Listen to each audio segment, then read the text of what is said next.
Hi, welcome to my video on find the maximum and minimum points of a cubic polynomial.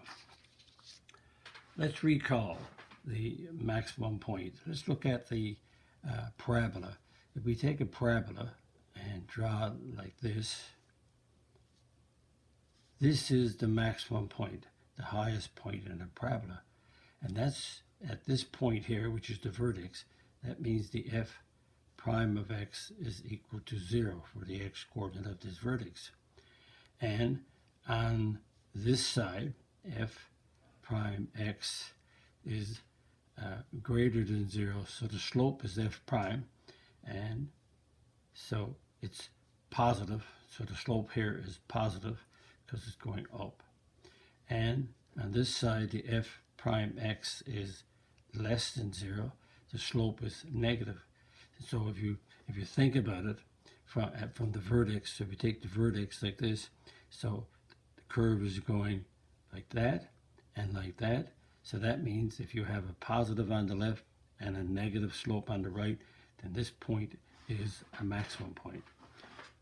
And then let's look at the minimum point. So let's draw a parabola that has a minimum point. So this is the minimum point. And again, the f prime x is equal to 0 at this value of x and the vertex. So whatever this value of x is, so if that's 2, negative 1, then the 2 at the f prime of 2 is 0. The slope of the tangent is 0. On this side, f prime x is, notice it's positive, so it's greater than 0, so the slope is positive. And on this side, f prime x is less than 0 because the slope is negative, so the slope is negative. So when we think about a minimum point, if we take a minimum point like that, the slope on this side is positive, the slope on this side is negative, so this is the minimum point. So f prime is less than 0 on the left, f prime is greater than 0 on the right, we have a minimum point. And this holds true also for a cubic. Let's look at some cubics. And a cubic is an S shape most of the time. So recall the maximum minimum points of a polynomial occurs at the point where the slope of the tangent is 0. That is when y prime is equal to 0. So let's look at the maximum point for each. I have 3 examples done. So y prime equals 3x squared. So if we make y prime equal to 0, that means we have 3x squared equals 0. Divide by 3x squared is 0, so x is 0. So we have a 0 slope at x is 0. So when x is 0, put a 0 in here, y is 0. So this is the point where we have a slope of 0. So now let's look at where y prime is greater than 0. So 3x squared is greater than 0. That means that x divided by 3x squared is greater than 0. And x squared is always positive. So this is true for all real numbers. So it's always positive. So that means it's always positive, so it's increasing. So it's always increasing. Now what about y prime less than 0?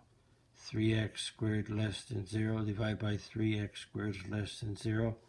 And x squared is always positive, so it's never. So it's never less than 0. So there's no values. So because there's no values, there's no decrease. So if there's no decreasing and no decrease, that means that we don't have on one side a positive, on the other side a negative. So that means there's no maximum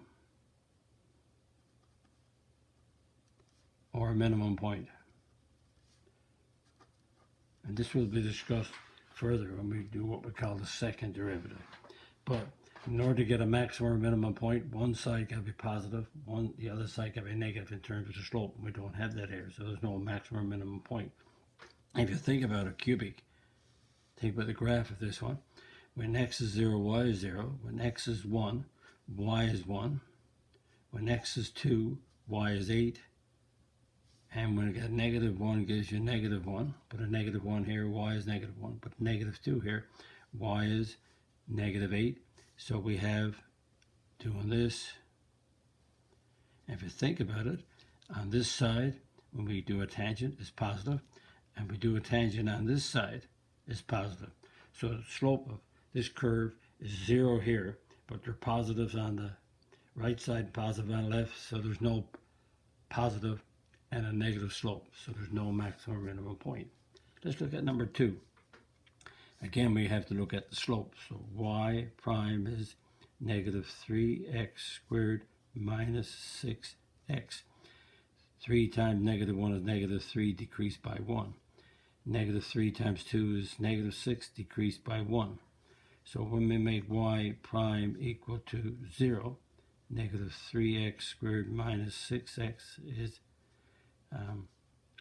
equal to 0, and we take out negative 3x outside of x plus 3, and we have, take 3 out of 6, we get a 2, almost just, sometimes you make those mistakes. So negative 3x equals 0, so that x is 0. X plus 2 equals 0, so x is negative 2.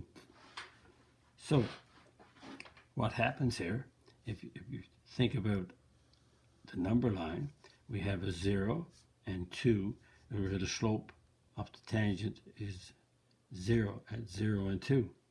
So, but what about increasing and decreasing?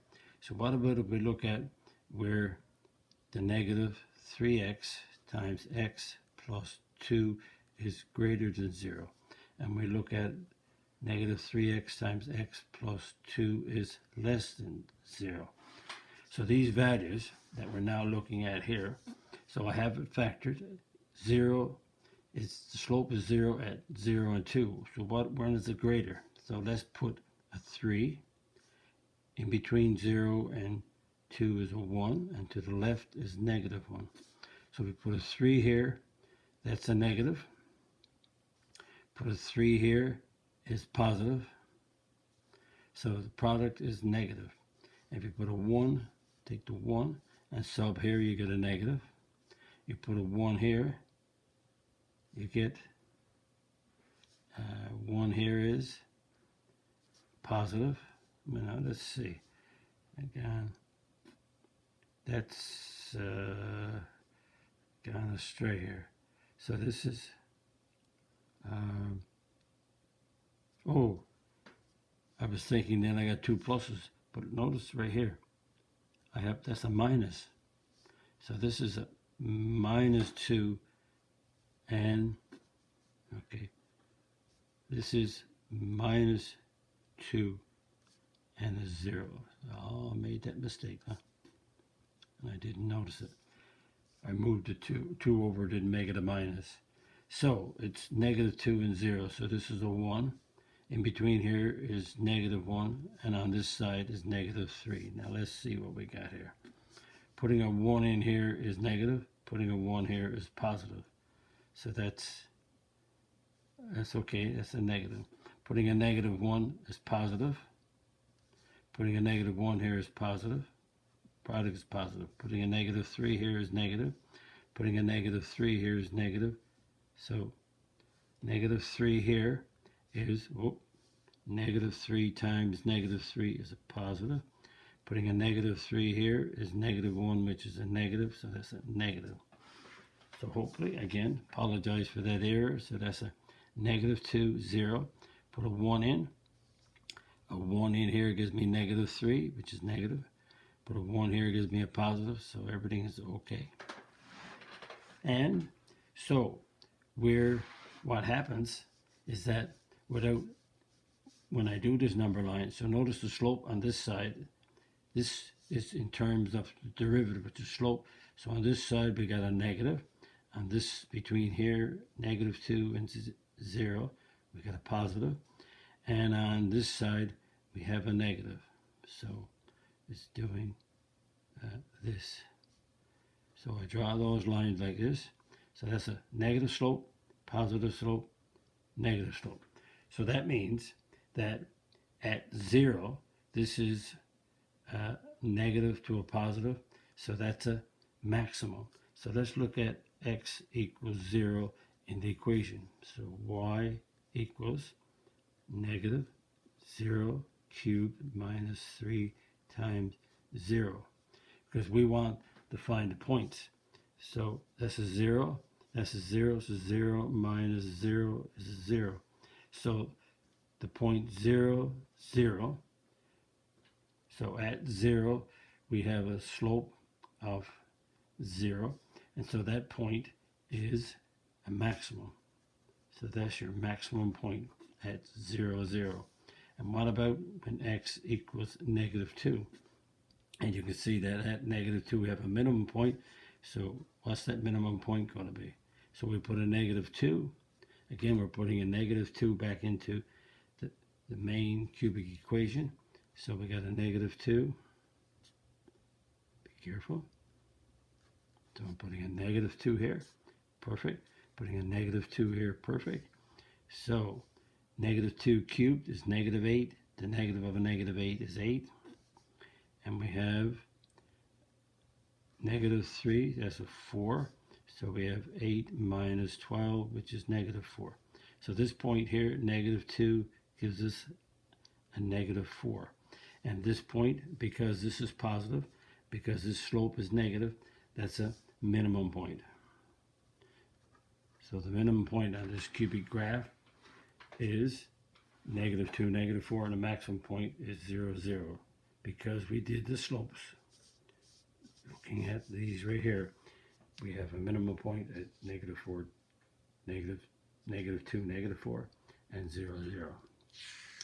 Okay, let's do another one to finalize how we can find the maximum minimum points of a cubic. Again, this is a cubic because the highest degree is 3. So we'll do the derivative. Y prime equals 1/3 times 3 is 1, x squared. Half times 2 is 1, x.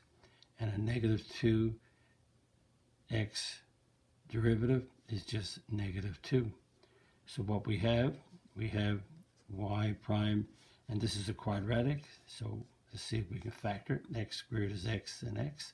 Factors of 2 are 2 and 1. The product is negative 2. The sum is plus 1, so that's a plus 2 minus 1. So let's make y prime equal to 0. So that means x squared plus 2 and x minus 1 equals 0. X plus 2 equals 0. X minus 1 equals 0. X is negative 2. X is 1. And we want to look at these points, negative 2 and 1. So what about when we have y prime is greater than 0? So that means that x plus 2, x minus 1 is going to be greater than 0. And what about we look at when y prime is less than 0? So this slope is greater than 0. This is the slope less than 0. So keep that right there. Here we go. So let's look at, this is a 1. Let's see, have it factored right? Okay. So we're going to look at the 2. Between negative 2 and 1 is 0, and to the left is negative 3. What does 2 give me here? 2 in here gives me a plus. What does 2 give me here? A plus. So that's a plus. 0. 0 here gives me a plus. 0 here gives me a minus, so that's a negative. And what does a negative 3 give me? Negative 3 here gives me a negative. Negative 3 here gives me a negative. Negative times negative is a positive. So, again, this is in terms of the slope. So, in terms of 2, on this side of the 2, we have a positive. On this side of the 2, we have a positive slope. So it's doing from like that. On this between here and here, between negative 2 and 1, is a negative slope. And at negative 2, after that is positive. So there we are. Okay. So this is, let me change this right here. This is at 1 this occurs. So this, at 1 we have a positive, and on this side we have a negative. So in between -2 and 1 we have a negative slope. On this side we have a positive slope. On this side we have a positive slope. So that means that at 1, let's look at x equals 1. This is going to be a minimum. And at x is -2, -2 is here. Positive slope, negative slope, this is going to be a maximum. So what is -2 going to give me, and what is 1 going to give me? So again, at -2, the slope is positive, negative, this is going to be a maximum. And at 1, we got a negative and a positive, this is going to be a minimum. So we'll plug in the equation, we'll plug in -2 to find that point. So here we go. We're plugging in -2. So the -2, if you plug it back into the slopes, you don't tell them they're plus or minus. The slope is increasing, decreasing, or 0. We had to get the maximum point. We plug it back into the main equation, and we work this out. So that's 1/3. That's -2 cubed is -8. -2 squared is 4. And so I just did the powers first. So this is -8 over 3. That's a 2. And that's a 4. So that becomes -8 over 3 plus 6. And that becomes -8 over 3. And 6 is 3 6s are 18. 18 over 3 is 6. So that's 10 over 3. So we have the point -2 and 10 over 3. So that's the point -2. That's the maximum point of this cubic graph, the maximum point. And now we'll do 1. So we'll put a 1 in the equation. Put a 1 right here, right here, and right here. So we get a 1 cubed and a half 1 squared. Just got to be careful. So 1 cubed is 1, so that's 1/3 times 1. And we got 1 squared is 1, so we get a half minus 2. So that becomes, now we're going to add that. We get a common denominator is 6 and 6 and 6. 3 into 6 goes 2. 2 times 1. 2 into 6 goes 3. So that's a 3. And that's over 1. So that's a 6. So that's a 12. So that gives us over 6. That gives us 5 minus 12 is a -7. So the point is x is 1. We got a -7 over 6. And this point right here is a minimum. So that's a minimum point. Why? Because the slope on the left side is negative. Slope on the right side is positive. So when you have a positive slope, negative slope going like that, that's a minimum point. So that's the review of how to find the maximum minimum points. Again, you can do the derivatives and let them equal to 0 and plug them in. So you can get the values of x where you get the 0 slopes like this and plug them in, you get those points. But you got to determine if they're max or minimum. So yes, these are the 2 points that it occurs at. But doing the slopes, like I'm doing here, checking it out, that tells you if they're maximum or minimum. Again, maximum point is on the left is positive, on the right is negative. And the minimum slope on the left is negative and on the right is positive. So again, maximum slope is like a parabola. It's doing this. And minimum slope is this. And think about it. Positive on the left, negative on the right. And the minimum is negative on the left, positive on the right. Keep reviewing that because we'll need that later on in the calculus. And again, if you'd like my video, click the like button, click the subscribe button. Visit my math website, www.mathfullyexplained.com, to find more information about me, my videos, and the content. That's the content of a YouTube channel called Math Fully Explained. Thank you for viewing my video. Hope the video helped you. Bye-bye.